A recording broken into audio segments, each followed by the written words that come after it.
Ternyata ibu itu merupakan al-madrasatul ula, madrasah yang pertama kali untuk anak-anak kita adalah para ibu. Mulainya ono istilah bahasa ibu, nek bahasa bapak boten wonten.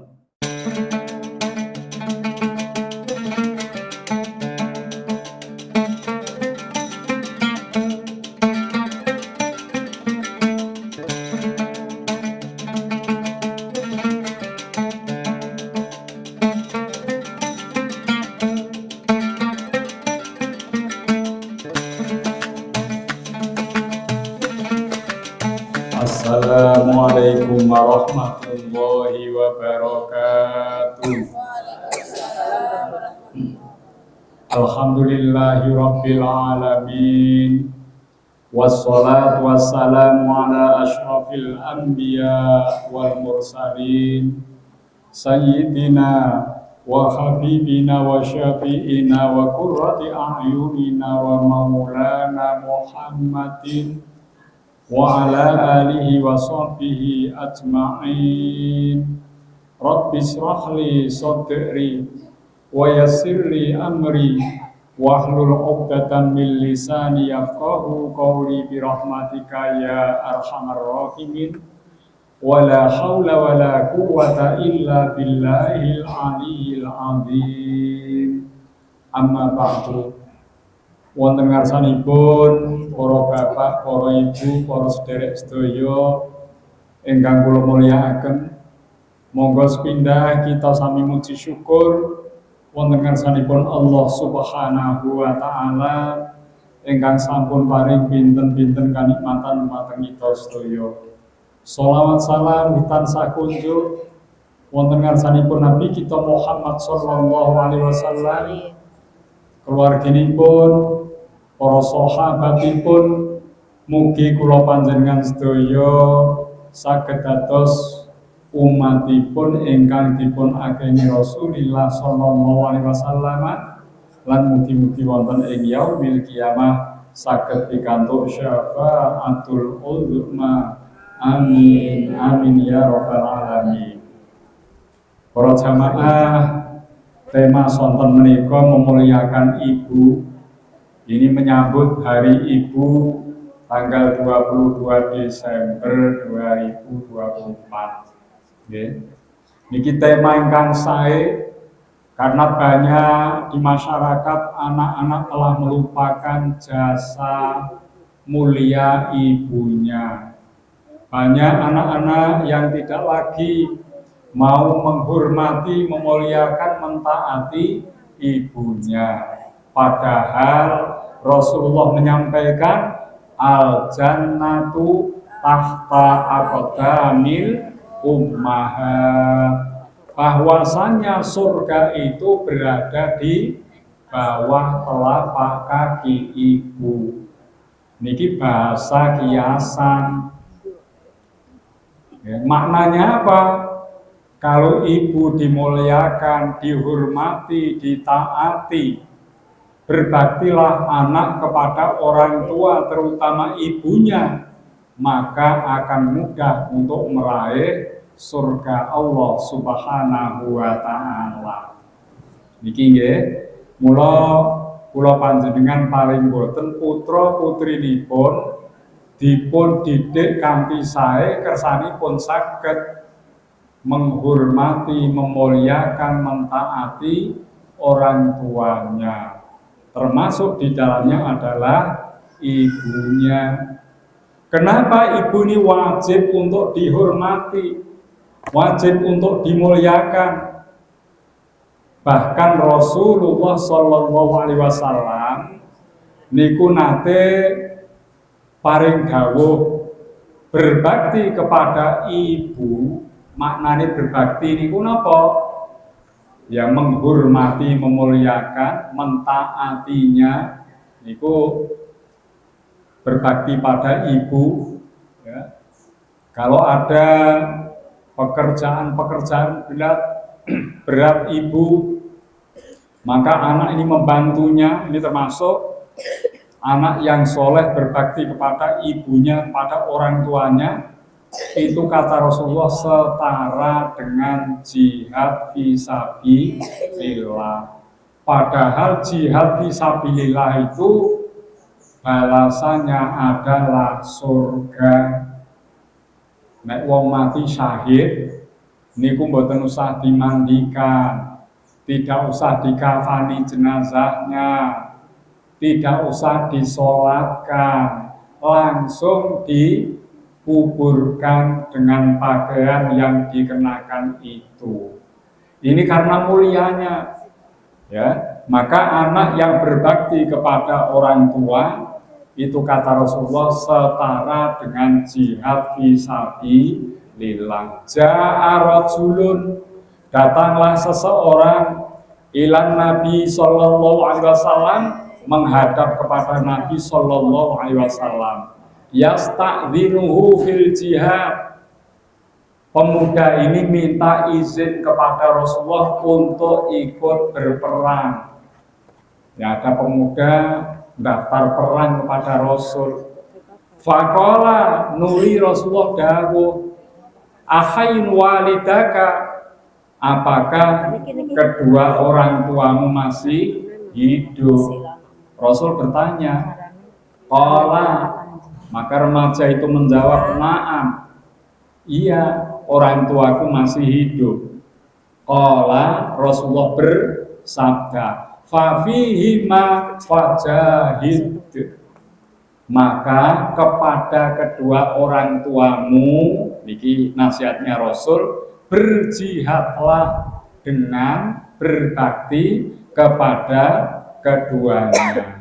Nah niki, ya, pemuda ini disuruh berbakti kepada bapak ibunya yang masih hidup, membantu pekerjaannya, menghormati, memuliakan, mentaati nasihatnya, dan ini setara dengan jihad. Sebab pemuda nika wau nyuwunipun izin badhe perang, tapi diberi kesempatan oleh Rasul berbakti kepada orang tua, itu termasuk bagian dari berjihad. Ini mulianya.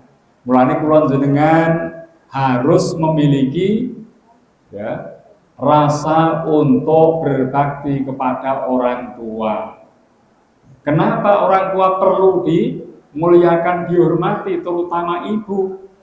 Karena jasa orang tua itu sangatlah besar untuk kita semuanya. Nek riyen-riyen kula jenengan dipun nasihati tiyang sepuh kan berbakti, wong tua golek duit iku repot, kula panjenengan boten gubris. Tapi nek saniki mun ngraoske kula panjenengan dadi wong tuwa, jebule kaya ngene rekasane.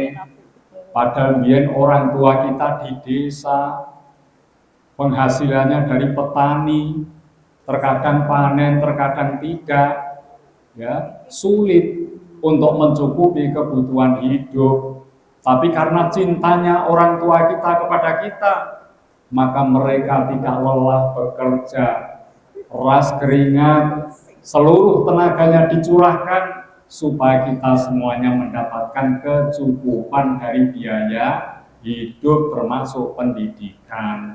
Mulai pun hasil kula panjenengan berhasil dari orang yang sukses, jangan lupa kepada orang tua. Dan ini berbakti itu harus dibangkitkan melalui kita ingat jasa orang tua kita, ya, baik ayah, baik ibu, perjuangannya tidak ringan untuk kita semuanya.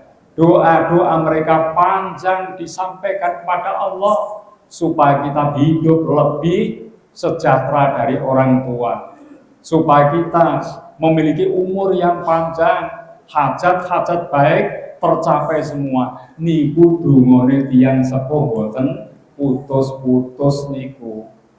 Mulane kula panjenengan saged menyadari usahanipun tiyang sepuh, insya Allah kula panjenengan pasti ingin membalas jasa mereka. Bagaimana caranya? tentunya kita berbakti pada orang tua jika masih hidup, bantulah kesulitan orang tua.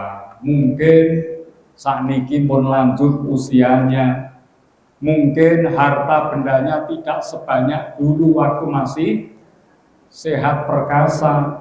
Lah kula panjenengan kedah saged paring pambiyantu supados ngringanake kebutuhan tiyang sepuh. Bagaimana cara berbakti pada orang tua? Dengarkan nasihat-nasihatnya, harapan-harapan baiknya, meskipun kita sudah dewasa.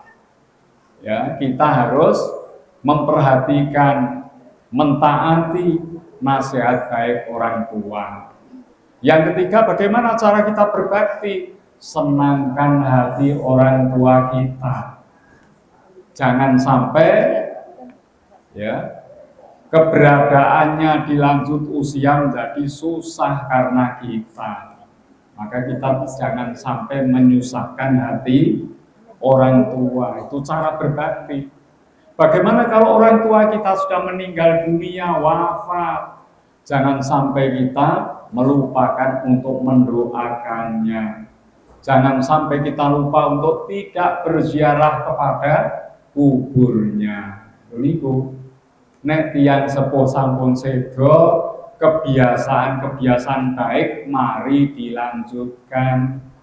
Wong tuane mbiyen seneng sregep poso Senin Kemis, monggo dipun contoh.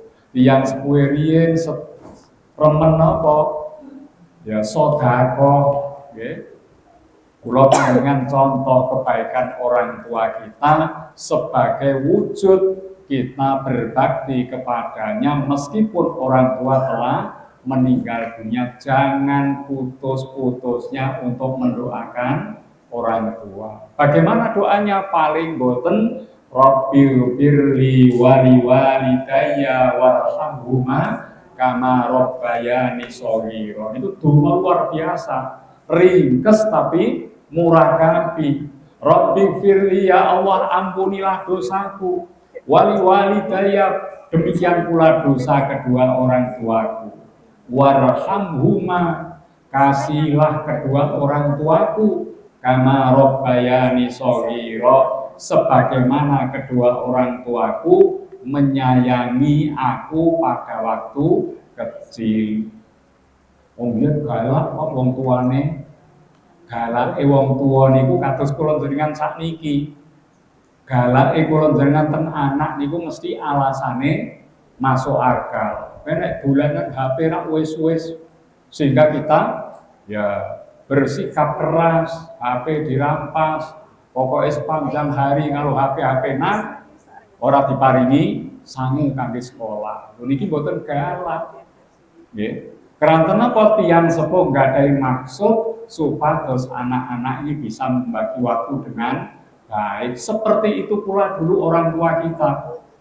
Wong tuane kula jenengan takut, apalagi punya anak perempuan, takut nanti kalau anaknya itu bergaul kelewat batas, akhirnya belum saatnya menikah sudah hamil. Mulai wong tuane zaman biyen galak, ojo pacaran wae. Dilarang, ya, orang tua memberikan sanksi yang berat. Ya. Ini tidak lain untuk kebaikan kita. Jadi kalau ada orang tua dengan misalnya peraturan-peraturan yang ketat, tujuannya tidak lain untuk kebaikan anak-anaknya. Kados sakniki kula panjenengan. Anak kita kan diberikan aturan bermacam-macam nenggriya niku. Nonton TV paling suwe jam 09.00. Lah ngeten iki. Ampun ngantos anak itu lihat TV tanpa ada batas sehingga belajare mboten tertib, ngajine mboten dilampahi. Senengane HP, TV, turu dolan mriko-mriki akhire dadi anak sing mboten genah. Kula panjenengan repot. Golek sangu angel sakniki. Oke.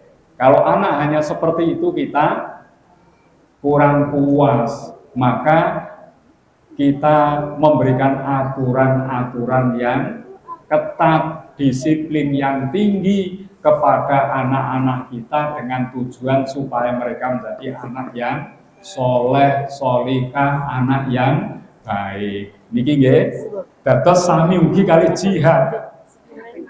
Allah Subhanahu wa taala memerintahkan langsung dalam Al-Qur'an.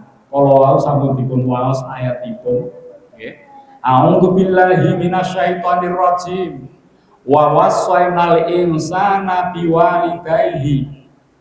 Kami telah perintahkan, Allah telah memerintahkan kepada manusia, nggih kula jenengan diperintah. Untuk apa? Biwalidayhi. Ya, berbuat baik pada kedua orang tua. Hamalathu ummuhu, ibunya telah mengandungnya. Ya, wahnan ala wahnin, sengsara di atas sengsara dengan kesengsaraan. Niki para ibu sedaya ingkang sampun ngalami wong hamil kaya ngono kuwi, nggih, 9 bulan 10 hari dengan kondisi keadaan yang ya serba tidak nyaman, tidur tidak nyaman, dinggo mlayu nggih mboten nyaman, nggih. Ini tersiksa keadaannya 9 bulan 10 hari. Sang ibu tidak merasa jengkel dengan kehamilan itu, bahkan rasa senangnya luar biasa akan menyambut ya kelahiran jagang bayi yang sangat diharapkan. Niku setelah lahir ternyata masih ada tugas untuk menyusukan. Hamalathu ummuhu wahnan ala wahni wa fisaluhu fi amaini. Standare menyapeh anak itu sampai 2 tahun. Ibu menyusukan anak 2 tahun itu juga tidak ringan. Para ibu kalau menyusukan anak mudah lapar, mudah haus, ya, hawane apa-apa kudu diminum, dimakan supaya air susu bisa lancar diproduksi untuk anak yang dicintainya. 2 tahun, ya. Anishkurli, supaya engkau bersyukur kepadaku, kepada Allah, wali-walidaika, dan kepada kedua orang tuamu. Kula jenengan ya yang telah dikandung oleh ibu 2 tahun 9 bulan 10 hari disapeh atau disusukan selama 2 tahun, hendaklah bersyukur kepada Allah, ya. Karena orang tua kita memiliki kasih dan sayang. Cobi teng TV ini kok wonten berita anak baru lahir dicekik dibuang di tempat sampah. Anak baru lahir dibuang di depan pertokoan. Niki, ya, ini karena terbayang oleh ibunya bahwa anak ini butuh biaya besar, sedangkan dia tidak siap dengan biaya itu, dibuang. Lah kula jenengan awit lahir ngantos dewasa, orang tua kita menaruh perhatian yang besar, kasih sayangnya yang luar biasa. Mula niki kula panjenengan dah syukur dumateng Gusti Allah ingkang sampun paring tiyang sepuh ibu yang mencintai kita. Wali-walidaika, juga bersyukur kepada bapak. Saat ibu hamil, bapak mencari nafkah dengan susah payah. Bagaimana menyambut anak lahir harus tersedia sejumlah biaya. Besok niki programnya Pak Jokowi, nek dengan hamil, tapi jauh sih hamil ora iki. Wis bar kabeh. Setiap bulan dapat berapa, Bu? 600.000 ya. 600 atau 400 ngoten setiap bulan ya. Bagi piye wis hamil biyen rekoso nggih. Saniki karena apa? Ternyata banyak anak-anak lahir dipandang kurang gizi.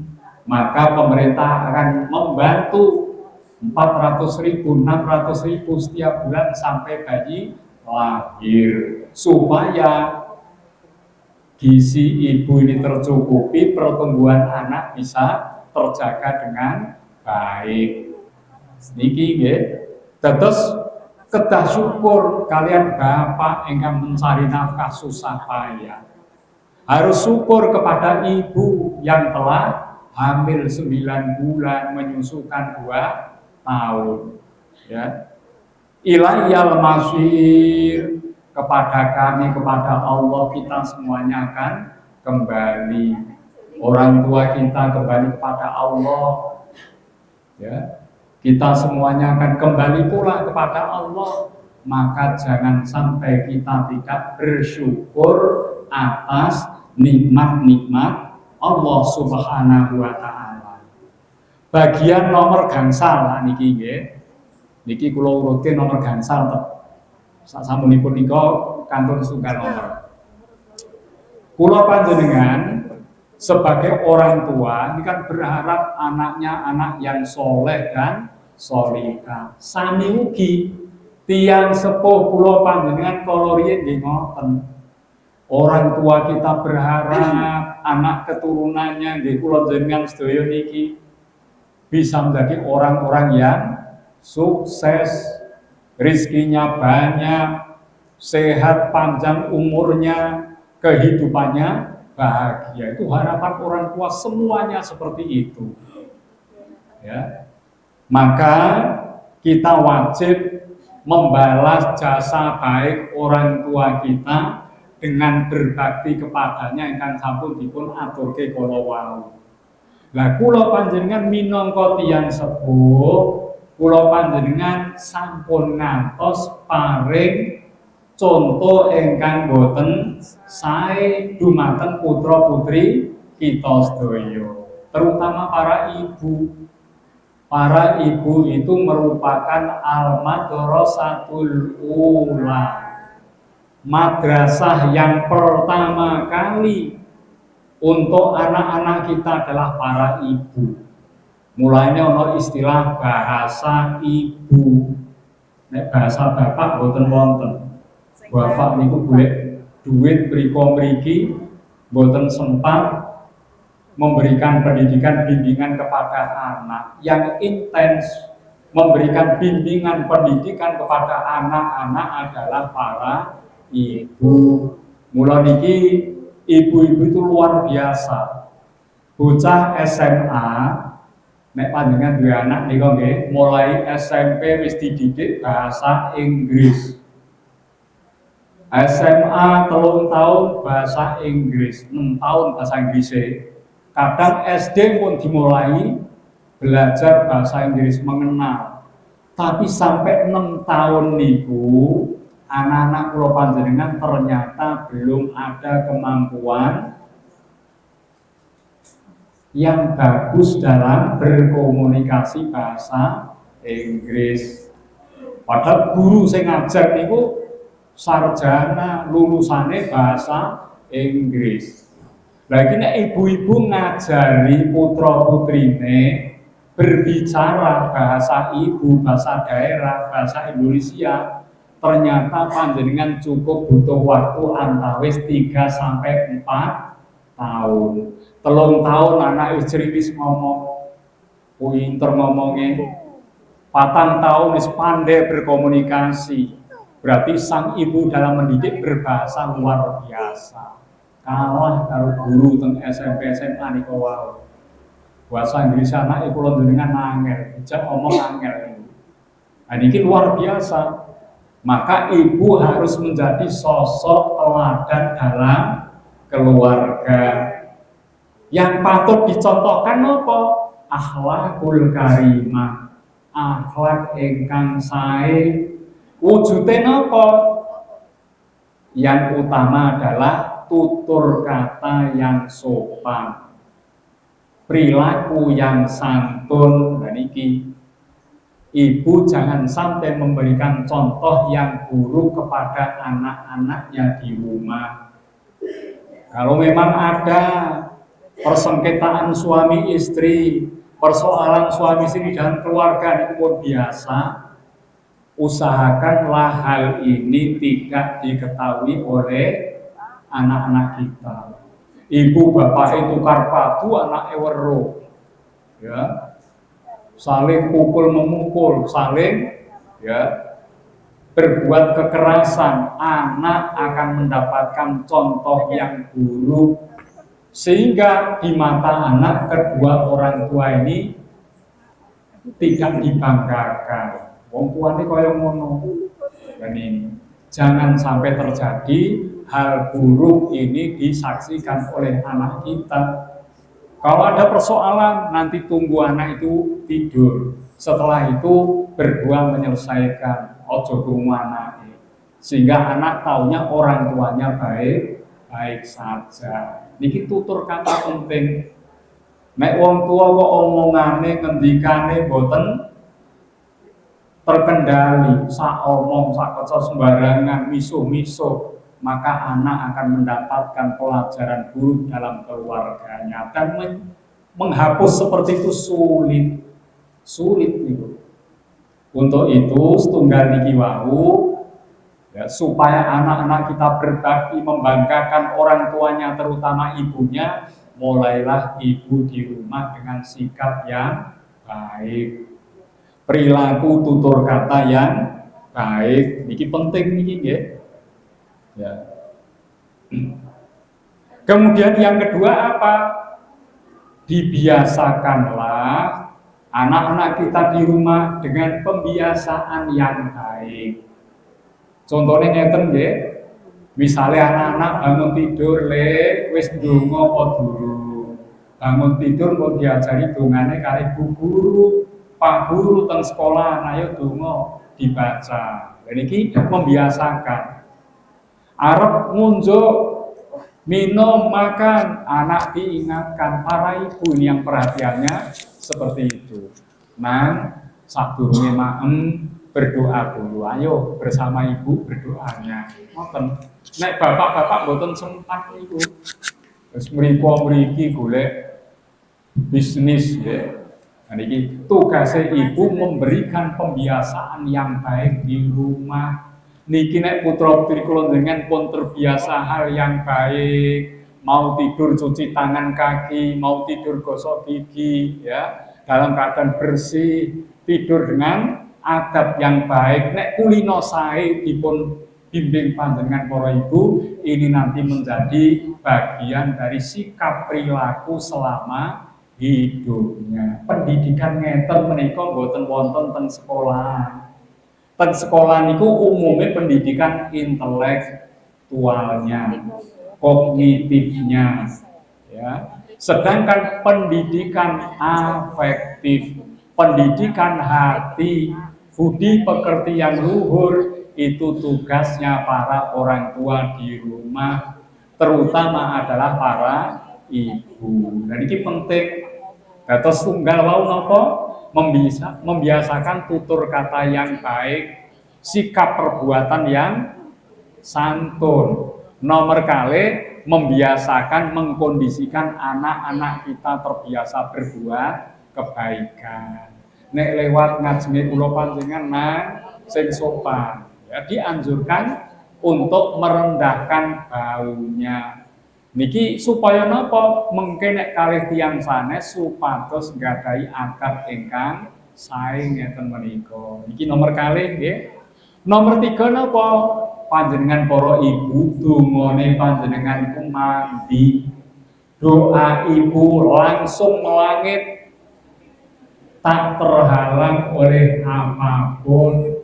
Mula dongake putra putrine ingkang sae waktu pertengahan malam di jaufil lain ya, atau pada penghujung malam menjelang subuh. Doakan anak-anaknya ya, supaya menjadi anak-anak yang sukses dunia akhiratnya. Donga niku. Lah nek donga kula panjenengan niki kedah nyebut namine asmane putrane kanthi lengkap. Mosok ngekeki jeneng kula jenengan. Ya. Jenengane panjange rak karuan. Panggilane napa Pak Bowo. Ya. Ya, ya. Bejo saya komplit yo. Jo. Ngeten iki kurang pas, nggih. Nama yang kita berikan kepada anak kita sebut namanya. Ojo nano, ojo ngono, jenenge sebut. Ya Allah, berikanlah anakku yang bernama ini diadepi putrane, dongakne ingkang sae. Anake 5 kaya kula siji dongakne pindah anak nomor 2, nomor 3 sampai terakhir. Siji-siji ampun ngantos 5 anak hanya 1 doa. Setiap anak doa tertentu, sebab setiap anak punya karakteristik sendiri-sendiri. Niki ra kene anak-anak kula sing niki dongane khusus. Ya Allah, lunakkanlah hati anakku ini supaya dia mudah dinasehati. Lah ngoten niku. Anak iki termasuk ya berani pada orang tua misalnya. Sulit untuk diarahkan pandangan donga khusus ya, sehingga masing-masing anak sesuai dengan keberadaannya. Itu donga penting. Bapaknya juga mendoakan, panjenengan para ibu mendoakan anak-anaknya. Ini merupakan satu contoh keteladanan dalam hidup di dalam keluarga. Ya. Kemudian yang terakhir, napa ingkang kedadipun lampahi para ibu, para bapak wonten dalem, curahkan kasih sayang kita kepada anak-anak kita.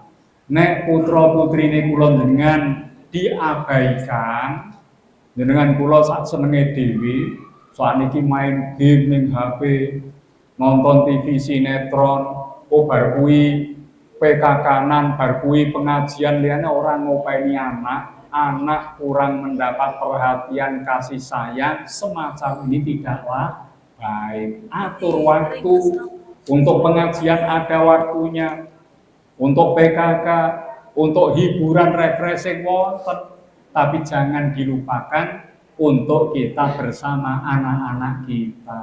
Jadi perlu wekdal itu penting, dan itu tidak bisa diwakili oleh pembantu rumah tangga, boten saged. Kasih sayang orang tua mengalir pada darah daging anak beda dengan pembantu yang tidak ada ya sambungnya dengan nasab. Nah, niku kula panjenengan sesibuk apapun usahakanlah berkomunikasi kepada anak dengan mewujudkan perhatian kasih sayang. Sebab anak itu kurang perhatian, kurang kasih sayang, dia akan mencari di luar, ketemunya dengan teman kawannya. Dan koncone boten api, anak kula dengan terpengaruh. Dan itu telah banyak terjadi di beberapa tempat. Nek anak dhewe dinasehati wong tua angel, tapi nek dikongkon kancane manut. Aku silih duwite 50.000, butuh tak nggo iki gampang dia akan ngasih.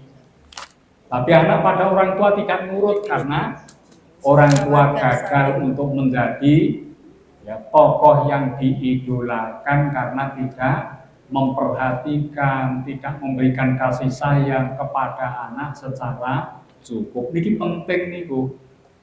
Ya, jangan sampai anak dengan orang tuanya roto-roto niki anak karo ibune akrab, nek karo bapake rada ana jarak. Bapake galak tur medhit, repot nek ngeten iki.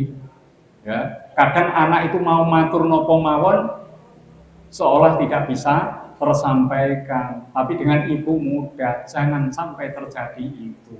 Ya, maka orang tua bapak harus meluangkan waktunya untuk bercengkerama bersama anak-anak. Niku ngantos munggah wonten punggungipun Rasul. Naik di punggungnya dua anak kecil ini, dan Rasul tidak mengusirnya. Walaupun sholat, walaupun beliau Rasul membiarkan anak itu sampai puas, sampai dia turun, sekaligus Rasulullah memanjangkan bacaan-bacaan dalam sujudnya. Loh, itulah lembutnya seorang kakek kepada cucunya. So saiki terus dadi bapak, dadi kakek galak era karuan. Dia cedak putune nyinggir ya. diusir, sholat diganggu, diunsalke, ya ampun ngoten. Ya, kita harus memiliki rasa kasih sayang kepada anak keturunan kita. Kalau itu kita lakukan semua, insya Allah anak-anak kita akan bangga dengan orang tuanya, sehingga tidak usah diminta, mereka akan berbakti, menghormati, mentaati, dan peduli kepada orang tuanya. Semoga kita semuanya diberikan oleh Allah anak turun yang baik, dan kita semuanya diberikan mampu memberikan keteladanan yang baik kepada anak-anak kita. Semoga kita semuanya diberikan kebahagiaan, keselamatan, kesejahteraan dunia akhirat, terutama adalah kedua orang tua kita, terutama sekali adalah ibu kita semuanya. Mari sebelum diakhiri ini, nanti ada tanya jawab, kita bacakan suratul Fatihah untuk kedua orang tua kita yang mungkin kita belum sempat membalas, menyenangkan, membahagiakan keduanya, ke guru keduanya. Masalah wudhu, orang tua yang sudah lanjut tidak mampu wudhu sendiri, perlu dibantu. Bagaimana cara melaksanakan wudhu ini? Wudhu untuk orang tua yang telah lanjut, apalagi yang berada di tempat tidur tidak bisa lagi untuk ambil air wudhu sendiri, ini sebaiknya dilakukan dengan cukup sederhana saja, tidak usah mengalirkan air dengan gayung. Carane kados pundi? Kados ngeten mawon.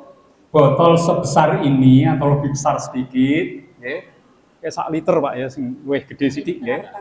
1 liter atau 1,5 nggih. Dibolongi mrikine, ampun ombo-ombo. Ya, panjenengan ngagem ngeten mawon. Kalau dia masih mampu, dituangkan air di telapak tangannya, jangan sampai luber. Sekedar cukup untuk membasahi muka, membasahi tangan dan lainnya. Jadi tidak usah kotor-kotor sampai mengalir, itu sudah cukup mengusap. Nek boten saged, ya panjenengan tuangkan di telapak kaki jenengan, usapkan di bagian anggota wudhu tiang sepuh kala wau. Tidak usah harus mengalir. Tapi di sini tidak cukup basah saja, harus tertampung air ini di telapak kita, harus tertampung nggih. Tapi boten cukup basah mawon, dibasahi dilap-lap boten ngoten, tetap tertampung air, cuma tidak banyak, sehingga dipakai mengusap begini tidak sampai berjatuhan. Ngoten niku, dan itu sudah cukup dianggap sah. Bahkan Rasulullah menganjurkan jangan boros-boros dalam menggunakan air wudhu, meskipun tempat wudhu itu di telaga. Niku kon sederhana. Mulane masjid-masjid ku kata ingkang paring perhatian niku nggih, gunakan air secukupnya. Kadang-kadang niku banyu dibuka krane, isek cerita-cerita, ora mulai wudhu bocah-bocah sekolah nih kok. Kula amati kandhanane angel, banyu bayare lumayan kowe ngono nang. Isek cerita karo kancan wis dikucurke ngene. Bocah ngoten niku nggih. Ngeten menika monggo kula panjenengan nggih paring pitutur penggene putra-putrine ngagem toya wudhu ingkang sak cekape mawon. Kados niki wau kasus ngoten Bu nggih. Kalau sulit menggunakan air sendiri, bisa bantuan kita dengan menampung air di telapak tangan kita, kemudian mengusapkan pada anggota wudhu orang yang kita wudhukan. Ngoten mawon nggih. Ya. Termasuk juga membasuh kaki, tidak usah harus diguyur sampai mengalir, boten ngoten. Kok nek rumah sakit kaya ngono kon bali dengan ngregeti panggonan niku nggih. Wis dilap mawon ngoten cukup. Kalau itu pun terhalang menggunakannya, boleh dengan tayamum. Boleh dengan tayamum. Ngoten nggih? Monggo pertanyaan selanjutnya. Apa harus di rumah dan apakah boleh diqadha dengan sholat Isya? Maksudnya ya, mungkin dijamak ya. Baik, niki pertanyaan bagi seorang karyawan yang pulang kerjanya itu menjelang maghrib, wonten nggih, menjelang maghrib ngoten kawasan sampai Kaliwungu penuh dengan sepeda motor. Kula kadang lewat nih, ya Allah, kok golek napa niki maisah kaya ngene perjuangane. Muga-muga go selamat kabeh dugi dalem. Niku wis mebut-mebutan kok le pengen nang tekon omah. Kadang-kadang sampai terminal niki wau waktu maghrib tiba, tempatnya terbatas. Bagaimana ini? Yang jelas sholat ini tidak boleh dilakukan di rumah, apalagi dengan jamak tadi boten angsal. Kalau dilakukan di rumah selagi waktu maghrib masih tersedia boleh. Waktu maghrib niku sampai kapan? Sampai mego warna merah itu hilang. Nah niku nggih. Jadi mboten dangu niku. Aja nganti waktu maghrib dianggap ngeten. Pokoknya durung isya berarti masih boleh sholat maghrib ampun ngoten. Nek syafaq mego sing warnane abrit ya pin nika pun ical berarti waktu maghrib sudah habis. Kalau dengan tidak boleh sholat maghrib di waktu itu, mula waktunya singkat, ya sebaiknya dilakukanlah saat berada di terminal, mumpung itu belum naik kendaraan. Bagaimana kalau tempat terbatas? Sebetulnya untuk sholat tidak harus di musola itu. Cari koran, siapkan koran, tempat dimanapun boleh.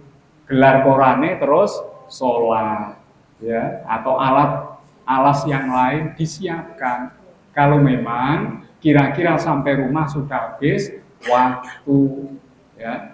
Kalau memang kalau ingin bersama di musola itu sangat sempit, antrine panjang, itu bisa dilakukan manggon yang sebelah terminal sing rada kidul kayak sepi, gelar koran itu sholat di situ tidak mengapa. Nggih, boten napa-napa. Kula winginane lewat bojo sebelah kiri jalan ke mriki waktu menjelang duhur sampai duhur niku ana wong wedok salat nganggo rukuh niku teng napa? Teng pinggir jalan niku, tenggene kebon niku wis. Nah, niku wah kula ya takjub. Wong itu apik men ibadahe dijagi kanthi sae, mboten wonten aling-alinge niku. Salat biasa ngoten niku. Nah, seperti itu tidak masalah. Ya, apalagi laki-laki itu lebih mudah melakukannya. Terus ampun ngantos dijamak kalian sholat isya nih buatan angsal, buatan wonten alasan saged jamak dengan seperti itu. Ngoten nggih? Nomor 3. Nomor 3, seorang lansia yang masih bisa berjalan ke masjid, namun ketika sholat berjamaah, sholatnya dengan duduk. Sedangkan di situ ada anak kecil yang ikut melakukan sholat dengan duduk. Apakah diperbolehkan?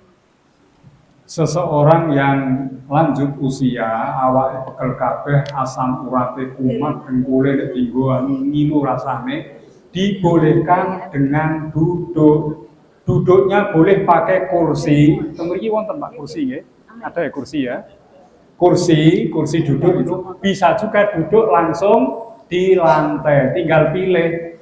Nggih. Kados teng Masjidil Haram, teng Masjid Nabawi disiapkan dudukan kecil banyak, itu untuk memberi layanan bagi jamaah yang capek.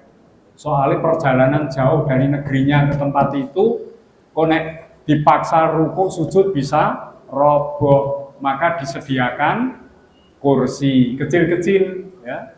Niku boleh dipakai karena capeknya, maka sholat dengan duduk boleh. Karena kesehatannya sholat dengan duduk boleh. Baik pula duduk di lantai. Mulai pertama mboten ngadeg langsung duduk ngeten niki nggih. Allahu Akbar ngeten. Rukuk Allahu Akbar. Sami Allahu liman hamidah. Sujud sungguhan kalau mampu. Nek mboten saged nggih antawise rukuk kalih sujud panggenanipun. Saterasipun ngoten nggih. Nah niki apakah boleh? Boleh, dibolehkan bagi yang kondisinya seperti itu, yaitu kesehatannya terganggu. Lah nek sehat walafiat kados kula panjenengan tidak dibolehkan untuk seperti itu kecuali sholat sunnah. Nek sholat sunnah mboten napa. Nika napa? Traweh kurang 76 dina Ramadan nggih. Traweh nika njenengan kula nek ning kene 23 Pak Din ya. 23 rakaat imame cepete ra karuan wis pokoke ora iso melu imam jenengan pinarah mawon mboten napa-napa sebabipun salat sunnah. Walaupun ini tidak sakit, ya. Tidak sakit boleh. Kalau sholat sunnah boleh dilakukan sambil duduk di kursi maupun pada lantai, itu boleh, ya. Walaupun tidak sakit, ya. Selonjor menawi sakit ampun selonjor. Soalnya selonjor itu Nabi Muhammad tidak pernah melakukan dalam majelis duduk selonjor, dipandang tidak sopan. Tapi niki jenengan yo ora apa-apa. Pancen Rasul mboten nate selonjor mboten nate. Ketong sama Gus Tapi pegele ra karuan nek teng mriki dimaklumi wong panjenengan mboten Rasul. Niki sing kula ucapken Rasul. Jadi kalau bisa jangan selonjor. Kalau bisa nggih, tapi nek pancen iki ditekuk angel, Pak ngene wis pokoke engko ora iso ngadeg, ya niku apa boleh buat, kondisi itu boleh selonjor. Berarti selonjor boleh kalau memang ini adalah sesuatu keterpaksaan. Paksaan boleh nggih? Ngoten Bu nggih? Sampun nomor pinten? Nomor sekawan. Nomor sekawan. Pak, apakah bulu kucing itu najis? Karena saya pernah mendengar kalau bulu kucing itu najis. Bulu kucing. Bulu kucing. Ini soal bulu kucing pun nate ditangkleke wonten grup pecinta Al-Qur'an. Pun nate kula bales. Memang ada riwayat seperti itu, tapi mayoritas ulama mengatakan bulu kucing tergolong suci karena air liur kucing ini tidak seperti anjing yang mengandung najis mughalladhah. Nek kucing itu dianggap peliharaan yang suci. Ya, makanya kucing ini selagi memang normal kucing itu, tapi nek kucing kepretan terus dilapake anu yo najis. Tapi kalau normal wong kucing yo resikan. Nggih. Nek nganggur yang ngresiki bulune dan air liurnya tidak tergolong yang najis. Pun nanti kula jawab niki nggih. Terus mboten masalah. Soalnya Rasulullah terutama namanya Abu Hurairah niku lengene ngeten ombo. Nek piyambak pengajian ngeten menika sering rawuh dan meletakkan anak kucing di dalam napa niki istilahé lengan baju. Niki kene diwenehi. Dia sangat cinta kepada kucing. Alhamdulillah. Arep payung. Alhamdulillah. Winginane diajari Syekh Mahmud nek wonten jawah ngeten iki kula dengan donga. Ya. Allahumma shayyibna. Ya. Ini disuruh untuk berdoa memohon kebaikan karena di saat ini sedang turun rahmatnya Allah. Jadi monggo donga piyambak nggih nyuwun ingkang sae.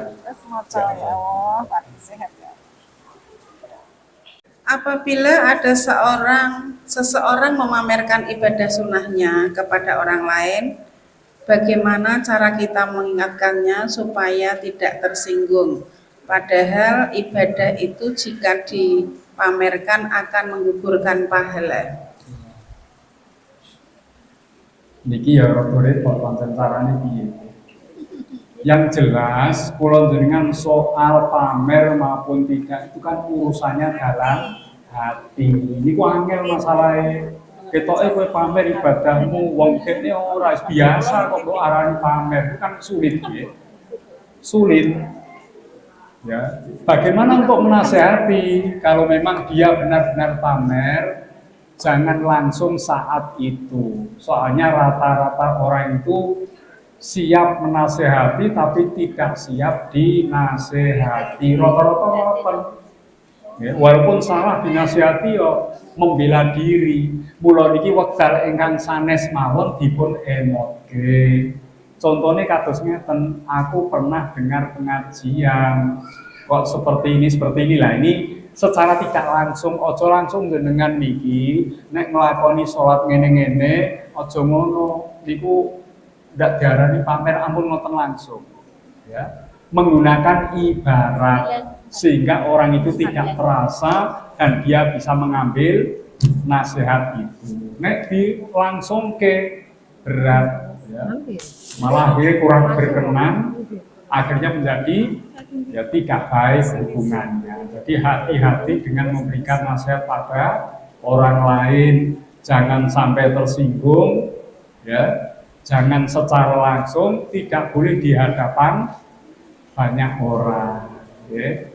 Etok-etok kalau dengan nate mirengake pengajian bab sing panjenengan pengen nasihat ini. Aku pernah ikut pengajian ngene. Wong nek amal ana rasa riya, itu ternyata amalnya tidak diterima sama sekali. Meskipun itu sholat, infak, sedekah yang lain. Nah, diterangke ngoten saat tidak langsung orang itu akan introspeksi diri. Ngoten. Nek langsung apa meneh masalah riya kali mboten, pamer kali mboten iku pribadi sifatnya. Aja dikira wong salat belik dhewe ning kono iku ora riya, bahkan itu kadang-kadang riya mergo ora bareng karo kancane lho. Bersiko juga seperti itu. Nggih. Angel ngoten niku. Mula nggih kula panjenengan saenipun monggo dipun dereki ngaos ngeten menika supados kula panjenengan saged tambah ilmune dan tidak melakukan ibadah dengan dasar riya, sum'ah, sombong dan sifat buruk yang lain. Ngoten nggih. Kados pun cekap nggih. Mekaten bilih matur wonten kekirangan nyuwun pangapunten. Wallahul muwaffiq ila aqwamit thoriq. Wassalamualaikum warahmatullahi wabarakatuh.